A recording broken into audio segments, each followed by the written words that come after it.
kitabullah wa khairal hadi hadi Muhammadin sallallahu alaihi wa ala alihi wasallam. Syarrul umuri muhdatsatuha wa kullu muhdatsatin bid'ah wa kullu bid'atin dhalalah wa kullu dhalalatin finnar. Bapak Ibu sekalian, saudara-saudari, teman-teman yang semoga dirahmati oleh Allah Subhanahu wa taala. Alhamdulillah, segala puji hanya milik Allah Subhanahu wa taala yang masih memberikan pada kita kesempatan untuk bisa kembali berjumpa, bersua, bertatap muka dalam majelis ini. Tentu saja kita niatkan untuk mendapatkan keridhaan dari Allah Subhanahu wa taala, menghilangkan al-jahal, kemudian juga agar kita bisa membela agama Islam dengan belajar Islam yang benar sesuai dengan apa yang dituntunkan oleh Nabi kita Muhammad sallallahu alaihi wasallam. Salat dan salam senantiasa tercurahkan kepada Nabi kita Muhammad sallallahu alaihi wasallam, kepada keluarga, sahabat, dan tidak lupa kita sebagai umatnya sampai kiamat kelak. Baik, sebelumnya saya mohon maaf jika ada keterlambatan karena ada satu dan lain hal. Kita akan bahas pada kesempatan kali ini tentang parenting anak soleh. Apa sih yang dimaksud dengan anak soleh? Kemudian bagaimana Al-Quran berbicara tentang anak soleh? Kemudian beberapa hal yang berkaitan dengan anak soleh, investasi dunia akhirat yang tidak pernah terputus. Kemudian juga anak adalah amanah dan anugerah dari Allah Subhanahu wa taala. Dan terakhir, semoga Allah Subhanahu wa taala kumpulkan kita bersama keluarga kita di surga sebagai kenikmatan yang abadi. Baik, yang pertama, anak soleh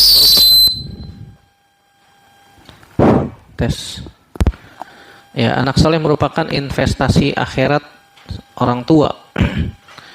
Yang mana anak soleh itu berasal dari kalimat anak dan soleh. Adapun soleh adalah kalimat dari bahasa Arab yang artinya semua orang yang melakukan kebaikan. Bahkan yang dimaksud dengan soleh itu sendiri adalah ketika seseorang melakukan sebuah amal yang mencakup di dalamnya dua hal, yaitu ikhlas mengharapkan pahala dari Allah Subhanahu wa taala, dan yang kedua yaitu mengikuti contoh Nabi Shallallahu alaihi wasallam. Ini yang disebut dengan soleh. Jadi kalau misalnya seseorang beramal dengan amalan yang soleh, berarti di dalam amalan tersebut disyaratkan dua hal tadi. Sebagaimana yang disebutkan oleh para ulama. Dan secara syariat, amalan yang disebut dengan soleh itu sendiri dikaitkan dengan ketaatan dalam beribadah kepada Allah Subhanahu wa taala. Bisa juga makna soleh itu sendiri adalah kebaikan, dan kalimat kebaikan dan ketakwaan memiliki hubungan yang erat, sebagaimana disebutkan oleh Syekh Abdurrahman As-Sa'di dalam Taisir Karimir Rahman. Beliau menyebutkan yang dimaksud dengan soleh, hubungan antara soleh, ketakwaan, dan kebaikan, sebagaimana yang disebutkan oleh para ulama, ismun jami'un likulli ma yuhibbuhullah wa yardoh. Segala sesuatu yang mendatangkan kecintaan dan keridhaan dari Allah Subhanahu wa ta'ala, baik itu perkataan ataupun perbuatan yang zahir maupun yang nampak. Ya, artinya kalau kita berusaha melakukan sebuah amalan soleh, harus mengundang kecintaan dan keridhaan dari Allah Subhanahu wa ta'ala, baik perkataan maupun perbuatan. Tinggal kita timbang amalan yang kita lakukan ini sesuai dengan sunnah Nabi SAW dan sudah ikhlas atau belum. Ya, sebagaimana Nabi SAW sebutkan dalam Sunan At-Tirmizi, Nabi SAW bersabda, khairun nasi man tala umruhu wa hasuna amaluhu. Sebaik-baik manusia adalah yang panjang umurnya dan baik amalnya. Nabi SAW mengkaitkan sebaik-baik manusia bukan hanya yang panjang umurnya saja, tapi diikat dengan kebaikan amal. Dan kebaikan amal itu adalah yang dimaksud dengan soleh itu sendiri. Nah, cakupan kita pembahasan pada kali ini yaitu tentang anak soleh. anak yang berbakti kepada kedua orang tuanya ketika masih hidup ataupun ketika mereka sudah meninggal. Kalau masih hidup sudah jelas berbakti kepada kedua orang tua adalah ya segala sesuatu amal baik yang bisa kita curahkan untuk orang tua kita. Ya, berarti cakupannya sangat luas, segala kebaikan yang bisa kita curahkan kepada mereka. Adapun ketika sudah meninggal, yang disebutkan oleh Nabi sallallahu alaihi wasallam ada 4. Yang pertama, senantiasa mengiringi kita iringi doa kita di dalam sholat kita untuk mereka. Ini yang pertama. Setiap sholat kita iringi doa kebaikan untuk orang tua kita. Yang kedua, kita berusaha untuk menyambung silaturahim dengan kerabat mereka. Jangan sampai putus.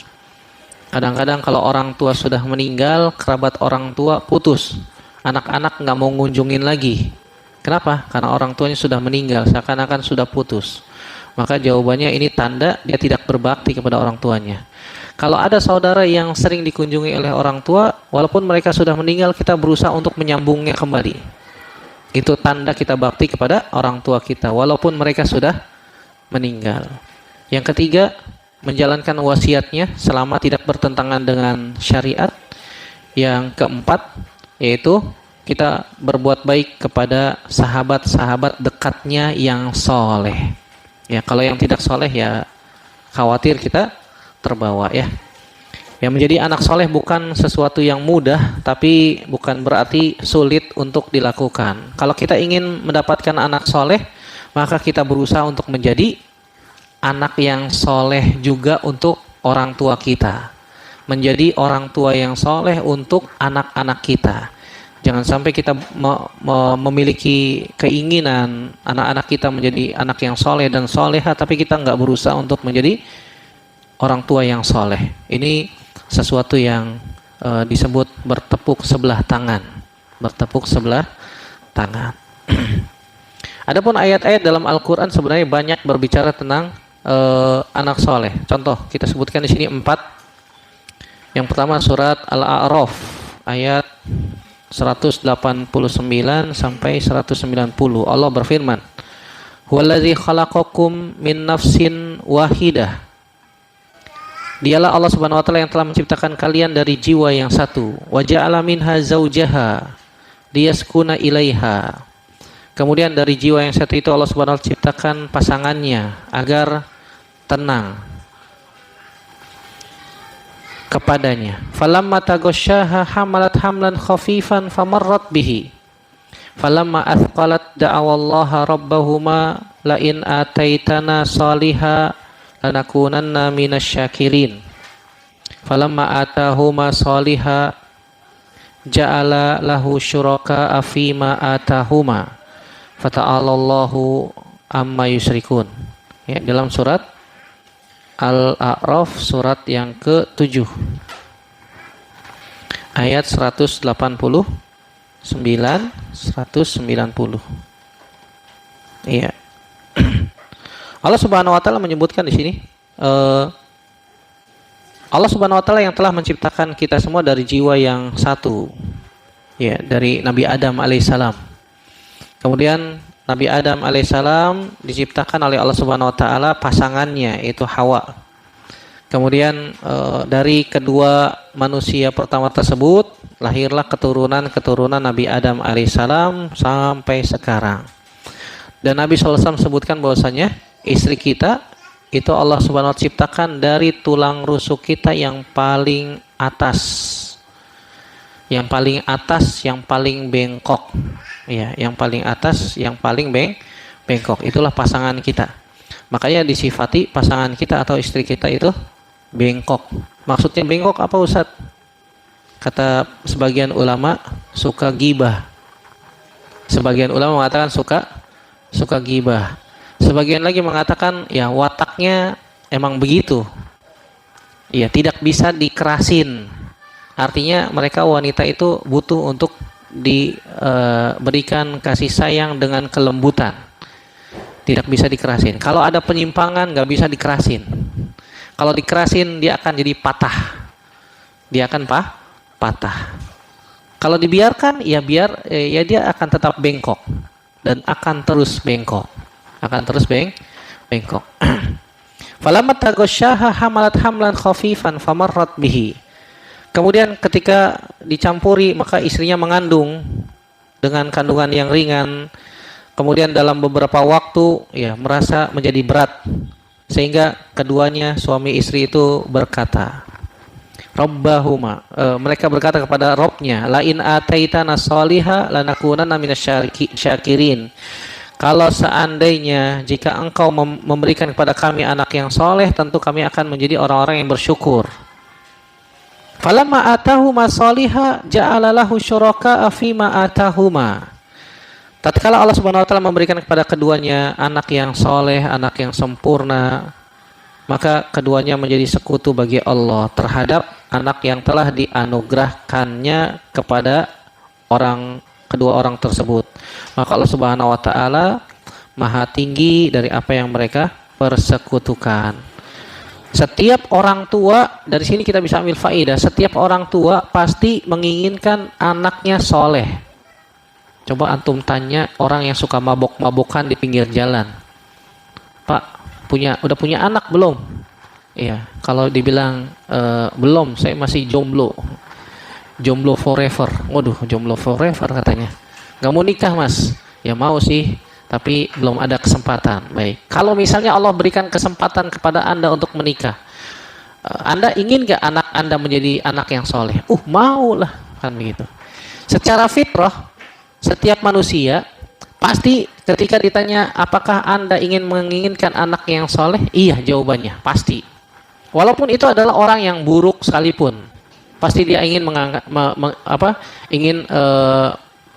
diberikan oleh Allah Subhanahu wa taala anugerah anak yang soleh. Ternyata setelah lahir anaknya, ternyata anak itu, nanti kita akan bahas kedudukan anak dalam Al-Quran. Terkadang anak itu bisa menjadi musuh karena anak itu adalah fitnah, sehingga melalaikan orang tua dari jalan Allah Subhanahu wa taala, sehingga mendahulukan anak daripada ibadah, mendahulukan anak daripada ketaatan kepada Allah. Bahkan Nabi SAW menyebutkan anak itu bisa menjadikan kita sebagai orang yang bakhil. Mau infak sodakoh nggak jadi, diwas-was oleh syaitan, nanti kamu uangnya berkurang, nanti uang buat anak kamu jadi berkurang, nanti anak kamu dikasih makan apa? Akhirnya dia tidak jadi apa? Sodakoh. Makanya kata Nabi SAW, anak itu mabkhalatun, anak itu bisa menjadikan kita sebagai orang yang bakhil. Majbanatun, bisa menjadikan kita sebagai orang yang pengecut. Ketika diperintahkan jihad oleh pemimpin tertinggi misalnya, setan memberikan was-was, jangan berangkat. Nanti kalau kamu mati, istri kamu jadi janda, anak kamu jadi yatim, siapa yang akan memberikan nafkah kepada mereka? Akhirnya dia nggak jadi berangkat, sehingga dia menjadi syuraka, sekutu, bagi orang tua tersebut. Maka maha tinggi Allah Subhanahu wa taala dari apa yang mereka sekutukan. Begitu juga doanya Nabi Ibrahim alaihissalam dalam surat As-Saffat ayat 100, Rabbi habli minas sholihin. Selama kurang lebih sekitar 80 tahun Nabi Ibrahim alaihissalam berdoa, Rabbi habli minas sholihin, Rabbi habli minas sholihin. Jadi ini pelajaran bagi kita, bagi pasangan yang belum diberikan keturunan. Jangan putus asa dari rahmat Allah. Allah Maha mampu atas segala sesuatu. Nabi Ibrahim sudah tua, istrinya mandul. Waktu itu Nabi Ibrahim umur 80 tahun baru dikasih anak. Itu pun dari istri kedua. Istri pertamanya mandul sudah tua. Istri pertama mencarikan jodoh untuk suaminya. Subhanallah. Indah kedengarannya ya. Kedengarannya indah. Istri pertama mencarikan untuk suami istri kedua. Masya Allah. Hah? Kenapa bu? Kedengarannya kenapa? Hah? Oh, kedengarannya indah. Iya betul. Makanya saya bilang tadi kedengarannya indah sekali, luar biasa. Tapi itulah yang terjadi pada Nabi Ibrahim alaihissalam. Istriku menikahkanku, masya Allah. Sehingga dari pernikahan Nabi Ibrahim alaihissalam dengan Hajar, khilaf di kalangan para ulama apakah Hajar itu adalah budaknya Fir'aun. Waktu itu Nabi Ibrahim bersama istrinya Sarah sedang berjalan pada sebuah perjalanan dan melewati negeri Mesir. Dan setiap raja Mesir disebutnya Fir'aun. Tapi Fir'aun pada zaman Nabi Ibrahim beda sama Fir'aunnya zaman Nabi Musa alaihissalam. Fir'aun zamannya Nabi Ibrahim alaihissalam itu nggak bisa lihat wanita cantik. Kalau setiap melihat wanita cantik diambil, ya dijadikan selir. Dan ternyata Sarah cantik, ditangkap, ingin dijadikan selir oleh Fir'aun. Tapi ternyata Sarah berdoa minta kepada Allah Subhanahu wa taala agar tidak disentuh oleh Fir'aun tersebut. Akhirnya berdoa, Fir'aun ingin menyentuh Sarah, tangannya nggak bisa digerakkan. Sampai seluruh tubuhnya nggak bisa digerakkan, hanya lisannya saja yang bisa digerakkan. Wahai wanita, kamu minta apa? Kamu doa apa? Kamu ngomong apa? Kata Sarah, saya berdoa minta kepada Allah agar saya diselamatkan dari niat buruk kamu. Ya udah kalau begitu doa lagi sama Tuhanmu agar saya dibebaskan. Tapi janji kamu tidak akan menyentuh saya. Iya janji. Itu udah 3 kali. Awalnya tangannya nggak bisa digerakkan, tangannya doang. Lama-lama yang kedua setengah badannya stroke, nggak bisa digerakkan. Dia mau nyentuh lagi. Yang ketiga kalinya seluruh tubuhnya nggak bisa digerakkan, hanya lisannya saja. Sampai akhirnya Sarah pun dibebaskan dan diberikan hadiah seorang budak wanita. Ada yang mengatakan itu budak wanita, ada yang mengatakan itu adalah anaknya Fir'aun sendiri, namanya Hajar. Kenapa si Fir'aun itu memberikan hadiah kepada Sarah? Supaya nanti Sarah keluar dari kerajaan nggak berdoa kayak gitu lagi. Kalau udah bebas dia berdoa lagi, mati tuh Fir'aun. Ya Allah, selamatkan saya dari tindak buruk Fir'aun. Bisa stroke seluruh tubuhnya. Makanya untuk membaik-baikan Sarah diberikan hadiah. Nah setelah beberapa lama akhirnya Sarah pun takjub dengan ketidakputusasaan Nabi Ibrahim. Senantiasa berdoa, Rabbi habli minas solihin, Rabbi habli minas solihin. Ya Allah, anugerahkanlah kepadaku anak yang soleh. Tidak putus-putus berdoa minta kepada Allah Subhanahu wa taala. Akhirnya Sarah pun memberikan saran. Wahai Ibrahim, kalau engkau menginginkan anak, coba nikahi aja ini budak saya, Sarah. Semoga dengan pernikahan ini kamu diberikan keturunan. Dan ternyata benar. Nabi Ibrahim alaihissalam diberikan keturunan Nabi Ismail. Setelah 16 tahun, ketika Nabi Ibrahim alaihissalam berumur 96 tahun, ya Allah menganugerahkan Nabi Ibrahim dengan Sarah seorang anak yang bernama Ishak. Ishak. Ya Allah Subhanahu wa taala Maha mampu, padahal Nabi Ibrahim sudah tua 96 tahun, bayangin. Istrinya juga sama. Plus mandul lagi. Tapi Allah Subhanahu wa taala Maha kuasa atas segala sesuatu, asalkan kita mau berusaha ya. Dan kisah tentang teman-teman yang sudah lama nikah kemudian diberikan keturunan setelah beberapa tahun banyak. Iya, banyak. Saya punya teman udah 10 tahun nikah, akhirnya terapi sambil berdoa minta sama Allah diberikan keturunan. Alhamdulillah. Ada yang sudah 15 tahun, ada yang 20 tahun dengan cara yang halal ya. Terapis halal, bukan terapis haram. Terapis haram maksudnya gimana Ustaz? Datang ke kuburan wali minta-minta. Dan ternyata dikabulin. Iya, datang ke wali di Jawa Timur tuh, minta-minta supaya diberikan keturunan. Udah 15 tahun nggak punya anak. Ternyata sepekan pulang dari kuburan wali itu benar-benar istrinya hamil. Maka kita katakan ini ujian bagi orang-orang yang beriman. Supaya jangan ikut-ikutan pergi ke kuburan minta-minta kepada selain Allah. Ini perbuatan syirik besar. Begitu juga dalam surat Al-Baqarah ayat 201 dan surat Al-Mu'min ayat 8. Ini berbicara tentang anak soleh di dalam Al-Quran. Intinya kita terus minta sama Allah Subhanahu wa taala ya, agar diberikan keturunan yang soleh. Kemudian poin yang ketiga, anak adalah amanah dan anugerah dari Allah Subhanahu wa taala. Tidak semua pasangan merasakan anugerah berupa anak, tadi sudah disebutkan. Ada saudara-saudara kita yang sudah menikah panjang waktu tapi belum diberikan keturunan. Ada yang diberikan keturunan anaknya laki semuanya. Ada yang diberikan keturunan anaknya perempuan semuanya. Ada yang diberikan keturunan ada anak laki, ada anak perempuan. Ala kulli hal itu nikmat dari Allah. Kalau Allah berikan kepada kita keturunan itu nikmat.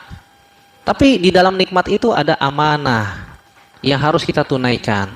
Yang harus kita tunaikan. Allah mengatakan lillahi mulkus samawati wal ard yakhluqu ma yasha yahabu liman yasha inatha wa yahabu liman yasha'u az-dzukura. Hanya kepunyaan Allah Subhanahu wa taala langit dan bumi. Allah menciptakan apa saja yang Allah kehendaki. Allah menganugerahkan kepada siapa saja yang Allah kehendaki berupa anak perempuan, atau Allah menganugerahi kepada siapa saja anak laki-laki. Jadi Allah Subhanahu wa taala yang menganugerahkan. Ustadz, kalau misalnya ada usaha, katanya ada di dalam hadis, siapa yang keluar duluan maka anaknya akan berpengaruh kepada jenis kelaminnya. Itu benar nggak? Jawabannya benar. Pengaruh siapa yang duluan keluar, kemudian siapa yang jumlah maninya paling banyak, dan juga pengaruh dari makanan.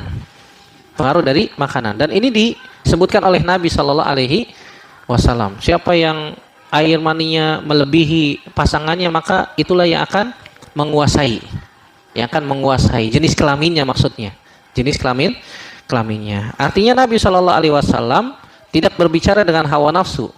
Artinya itu bisa diatur kalau mau. Tapi ujung-ujungnya kembali kepada Allah Subhanahu wa taala. Sudah berusaha ternyata takdir berkata lain. Takdir berkata lain. Dia sudah tahan-tahan supaya ingin supaya anaknya berkelamin ini dan itu, tapi semuanya kembali kepada Allah Subhanahu wa taala. Sebelum ditiupkan ke dalam rahim, setiap ruh sudah diikat perjanjiannya oleh Allah Subhanahu wa taala. Artinya ruh yang ada di dalam rahim itu adalah ruh yang telah Allah Subhanahu wa taala ciptakan kepada setiap manusia. Jadi bukan ruhnya Allah ya, bukan. Tapi itu adalah ruh yang sudah Allah ciptakan 50.000 tahun sebelum penciptaan langit dan bumi untuk setiap manusia. Allah Subhanahu wa taala berfirman, "Wa idz akhadha rabbuka min bani adama min zuhurihim dzurriyyatahum wa asyhadahum ala anfusihim alastu birabbikum qalu bala syahidna an taqulu yaumal qiyamati inna kunna an hadza ghafilin." Ketika Allah Subhanahu wa taala mengikat perjanjian antara Nabi Adam alaihissalam beserta keturunannya, seraya mengatakan alastu birabbikum, apakah kalian semua bersaksi aku adalah Rabb kalian? Maka ruh-ruh yang sudah diciptakan oleh Allah Subhanahu wa taala mengatakan bala syahidna, iya kami bersaksi engkau adalah Rabb kami. Artinya secara fitrah setiap manusia sudah mengetahui Rabb-nya adalah Allah Subhanahu wa taala. Ternyata ada yang meminta kepada selain Allah. Ternyata ada yang berbuat syirik kepada selain Allah. Dan nanti pada hari kiamat mereka semuanya akan menyesal. Mereka semua akan menyesal terhadap apa yang telah mereka lakukan berupa menyekutukan Allah tersebut. Padahal sudah diikat perjanjian. Kalau orang sudah diikat perjanjian berarti kan harus dilaksanakan. Kalau tidak dilaksanakan berarti apa? Khianat. Berarti dia khianat terhadap perjanjian yang telah diikat tersebut. Nasallallahu salamata wal afiyah. Begitu juga Nabi Shallallahu Alaihi Wasallam mengatakan setiap anak yang dilahirkan lahir dalam keadaan Islam. Tapi ternyata bapaknya lah, kedua orang tuanya lah yang menjadikan dia Yahudi, Nasrani ataupun Majusi. Kullu mauludin yuladu alal fitrah. Yang dimaksud dengan fitrah di sini adalah Islam.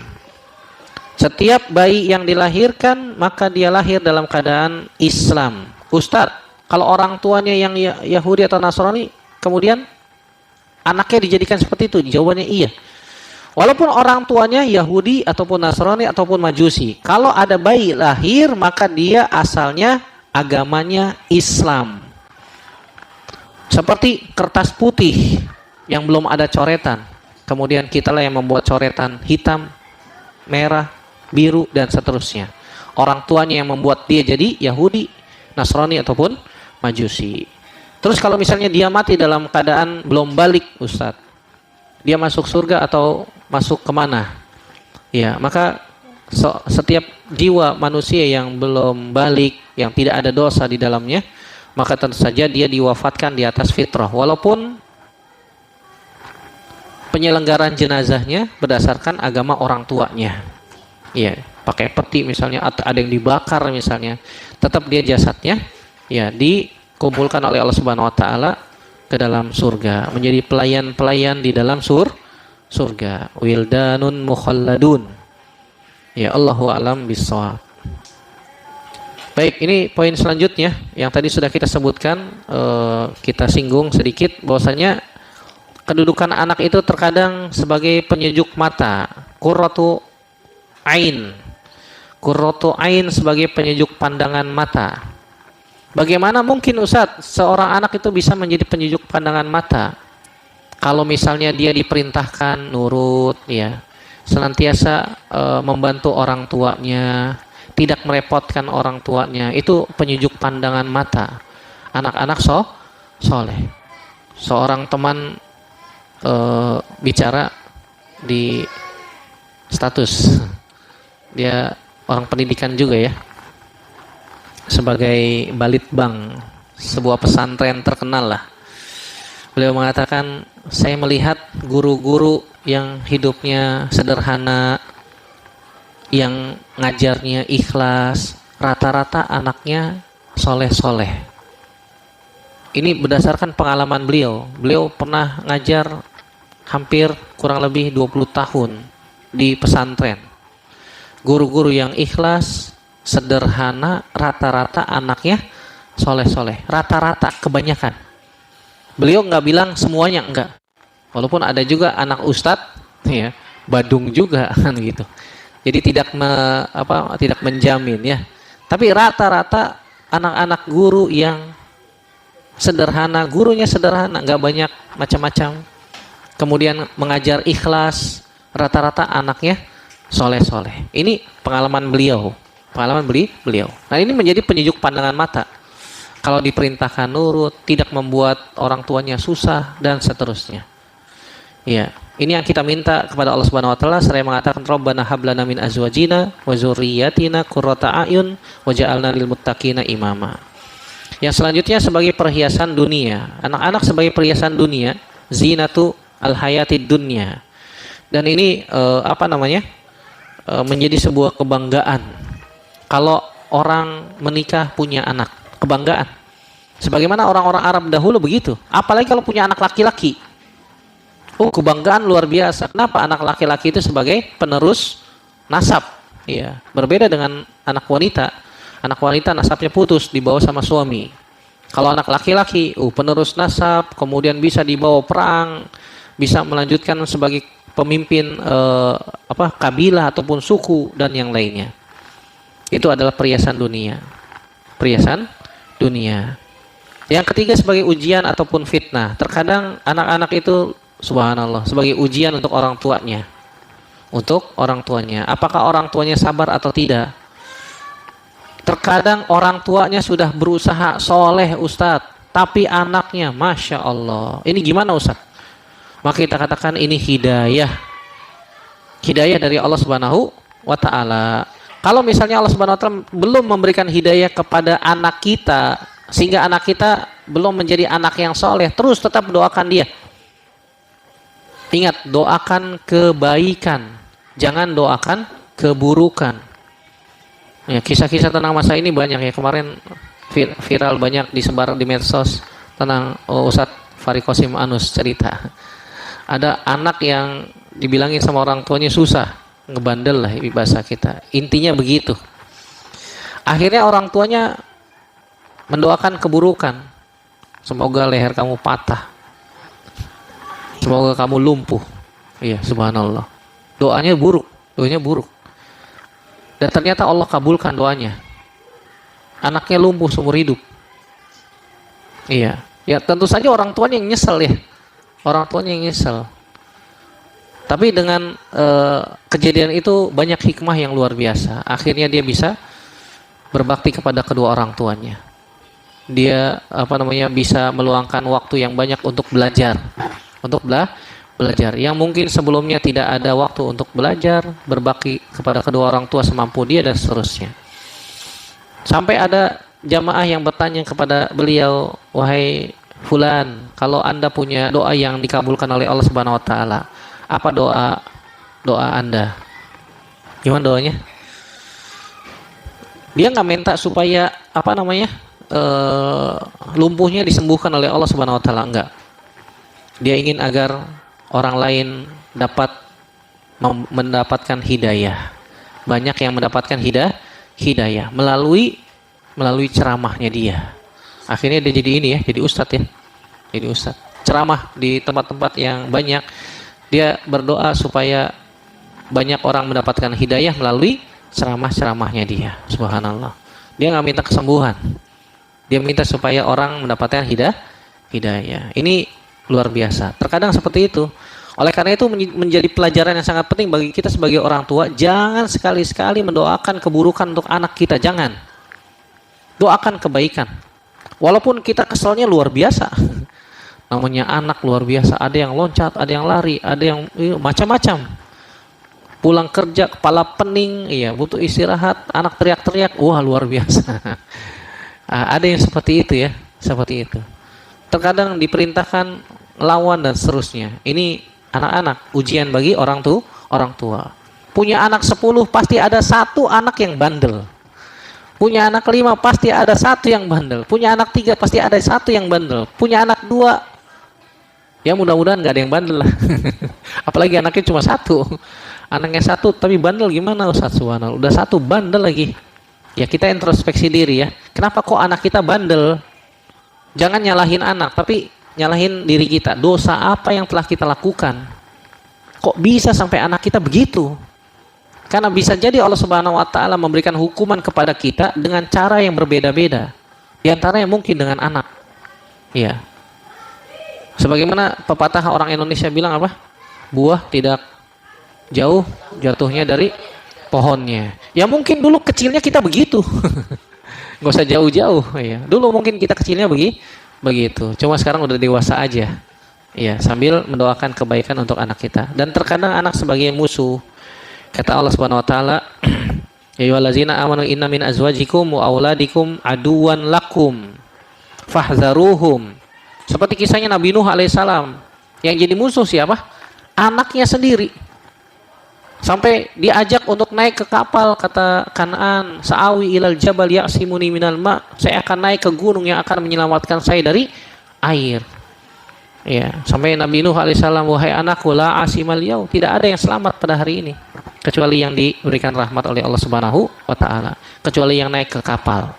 Akhirnya Allah Subhanahu wa taala pun ya mengeluarkan air dari bumi dan dari langit sehingga tenggelam seluruh bumi. Tidak ada yang selamat kecuali yang naik kapal Nabi Nuh alaihissalam. Terkadang seperti itu. Terkadang juga musuh kita berasal dari istri kita. Iya. Contohnya siapa? Contohnya Nabi Soleh alaihissalam, Nabi Lut, imra'atan Nuhin wa imra'atan Lut, imra'atan Nuhin wa imra'atan Lut, kanata tahta abdaini min ibadina salihaini fakhanatahuma. Suaminya Nabi, istrinya yang memusuhinya, subhanallah, nggak mau beriman, padahal istrinya. Kadang-kadang ada suaminya bejat tapi istrinya soleh. Contohnya siapa? Fir'aun. Contohnya Fir'aun. Iya, itu terkadang dunia seperti itu. Allah memberikan hidayah kepada siapa saja yang Allah kehendaki. Kemudian yang selanjutnya ada poin yang kelima, investasi dunia akhirat. Ingat bahwasanya anak kita adalah investasi kita. Bukan sembarangan investasi, tapi investasi yang tidak akan terputus. Setiap kebaikan yang kita tanamkan kepada anak kita dan dilakukan oleh anak kita, selama dia melakukannya, pahalanya terus mengalir. Jangan sepelekan. Oleh karena itu, Ustadz, kalau anak kita melakukan ibadah tapi nggak kita ajarin, gimana Ustadz? Tetap ngalir. Kenapa? Karena itu anak kita. Iya. Inna auladakum min kasbikum, kata Nabi sallallahu alaihi wasallam. Kalau Nabi sallallahu alaihi wasallam, sungguhnya anak kalian itu hasil usaha kalian sendiri. Setiap amal soleh yang dilakukan oleh anak otomatis ngalir. Ya, otomatis ngalir. Makanya kita berusaha untuk menanamkan kebaikan kepada mereka. Apa saja, walaupun sedikit. Sedikit, dan ini bukan perkara yang mudah. Omongnya mungkin gampang, tapi prakteknya ya butuh juhud, butuh usaha yang keras. Kalau nggak dipaksa, tidak akan bisa. Nabi SAW mengatakan, kullukum ra'in, setiap kalian adalah pemimpin, dan setiap pemimpin akan dimintai pertanggungjawabannya oleh Allah Subhanahu wa taala terhadap kepemimpinan kita. Yang keenam, yang terakhir, ya, kita berharap kita dikumpulkan oleh Allah Subhanahu wa taala bersama keluarga kita di dalam surga yang abadi. Allah Subhanahu wa taala mengatakan, jannatu adnin yadkhulunaha wa man sholaha min abaihim wa azwajihim wa zurriyyatihim wal malaikatu yadkhuluna alaihim min kulli bab.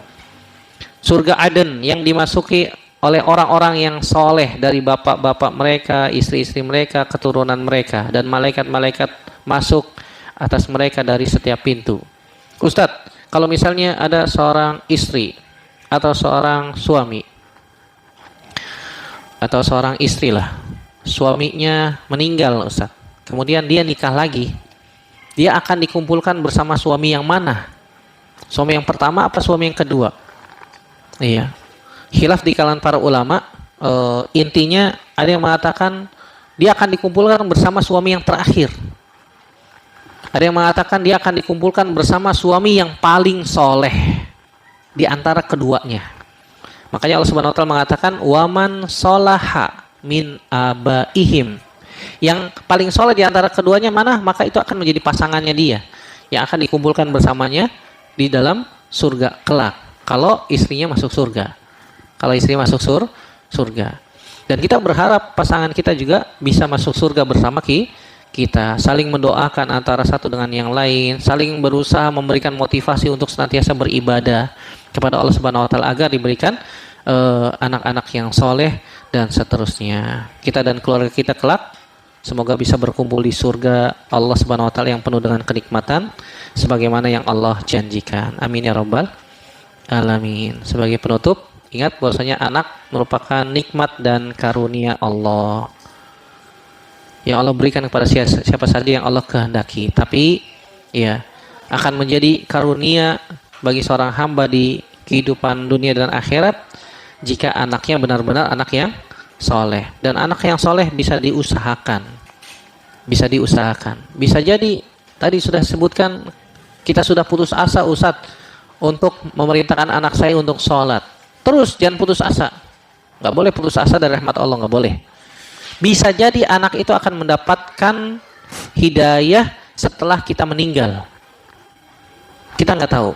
Dan kisah yang seperti ini banyak ya, ada anak yang mabuk-mabukan Pak, kalau pulang pasti mabuk muntah, ibunya yang setiap malam membersihkan muntahnya dia, setiap hari pulang mabuk muntah, sambil dilapin wajahnya, sambil dilapin badannya. Ini udah besar, udah dewasa, bukan anak-anak.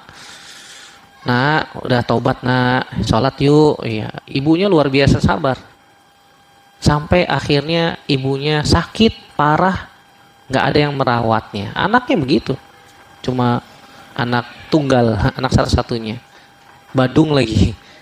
Ya subhanallah. Akhirnya qadarullah Allah wafatkan ibunya, anaknya masih mabuk. Bayangin.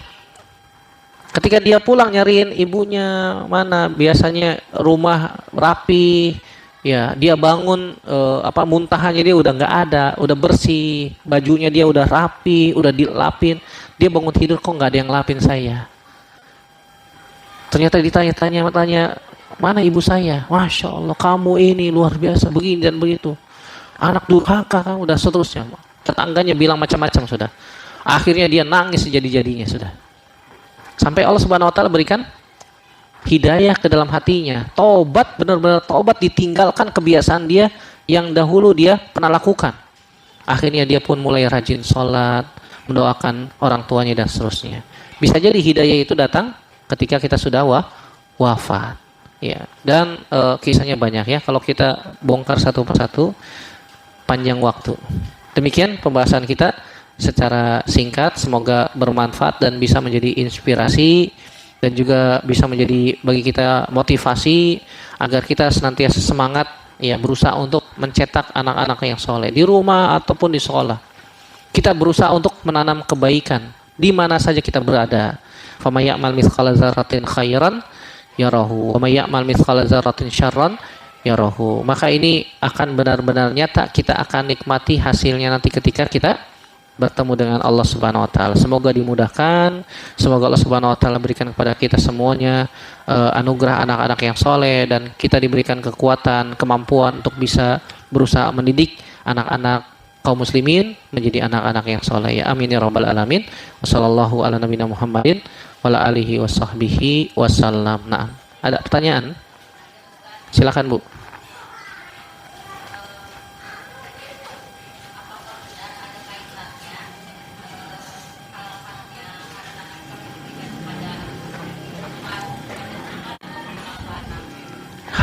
Hal-hal apa? Harta?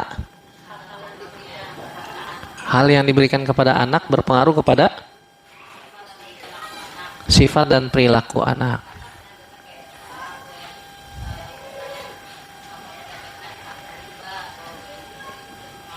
Baik.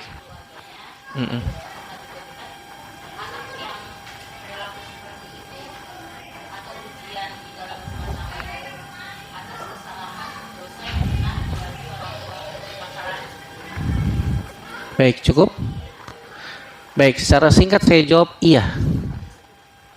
Sangat-sangat bisa berpengaruh. Apa saja yang kita lakukan dahulu, dosa-dosa yang terdahulu akan berpengaruh kepada anak-anak kita. Jawabannya iya.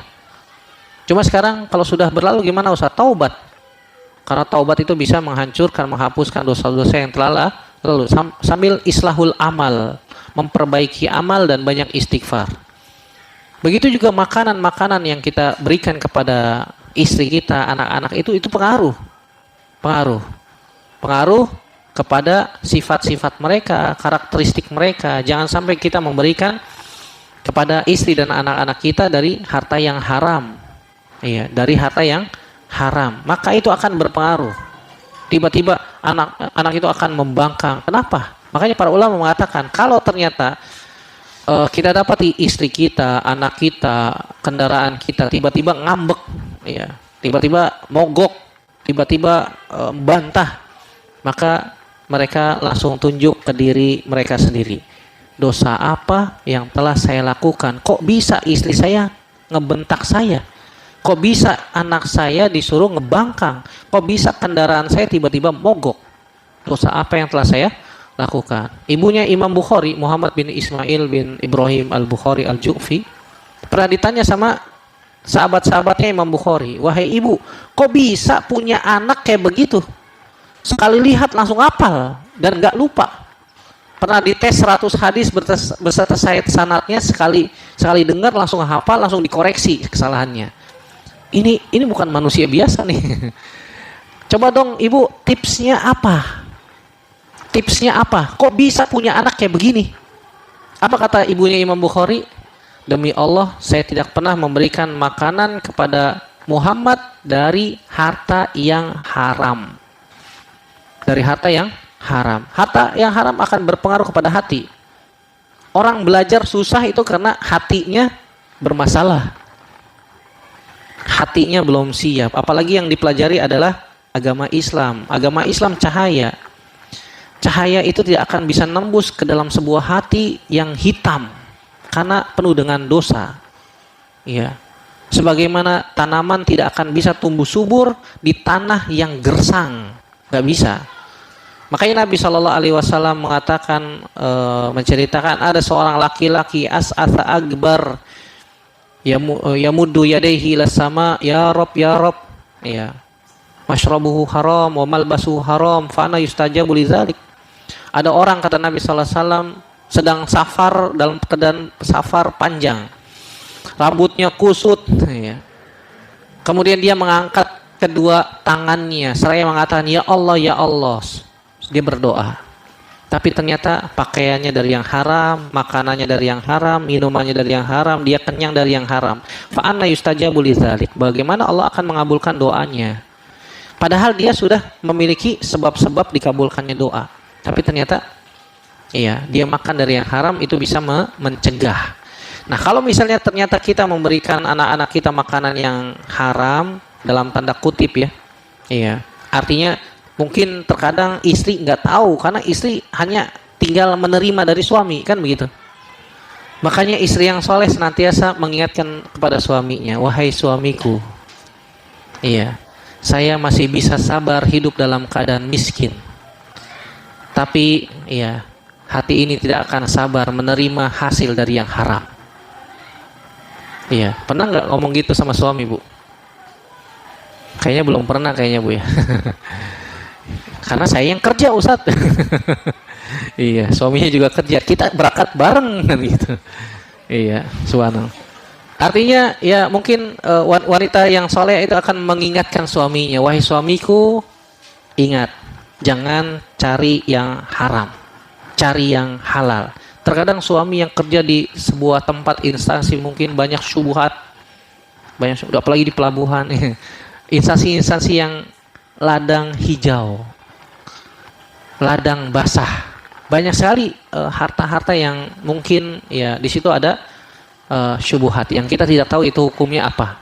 Nah, kalau kita tidak tahu hukumnya apa, Ustadz, saya kerja nih di sebuah instansi, terus saya dikasih hadiah, Ustadz, tapi ujung-ujungnya saya harus melancarkan, memuluskan programnya dia ini. Gimana, Ustadz? Saya terima nggak? Saya bilang nggak boleh. Itu namanya sogok. Itu namanya sogok. Dia dikasih hadiah dengan syarat tadi tuh untuk menggolkan ya bidang usaha pada partnernya itu. Anda bilang ini sogok. Selama antum kerja di situ dapat gaji, ya diberikan hadiah dari vendor itu untuk melancarkan agar dia bisa masuk sahamnya, dia bisa masuk barang-barang dagangannya supaya bisa dijual barang-barang, maka itu namanya sogok. Jadi intinya kita berusaha untuk memberikan kepada anak-anak kita ya dari harta yang halal.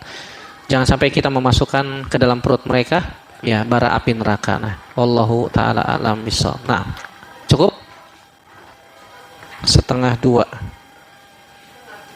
2:30, maaf. 2:30 kurang 5. Ini jamnya kecepatan ini. Benar gak? Di jam saya 14:14. Oh iya, jam inilah supaya cepat selesai kajiannya. Iya ya. Baik, kalau begitu kita tutup kajian kita ini. Semoga bermanfaat. Terima kasih atas atensi kehadirannya. Semoga Allah Subhanahu wa taala memberikan kepada kita ilmu yang bermanfaat, menjauhkan kepada kita dari ilmu yang tidak bermanfaat, dan semoga Allah Subhanahu wa taala menganugerah kita anak-anak yang soleh dan soleha. Amin ya rabbal alamin. Subhanakallahumma bihamdik, asyhadu an la ilaha illa anta, astaghfiruka wa atubu ilaik.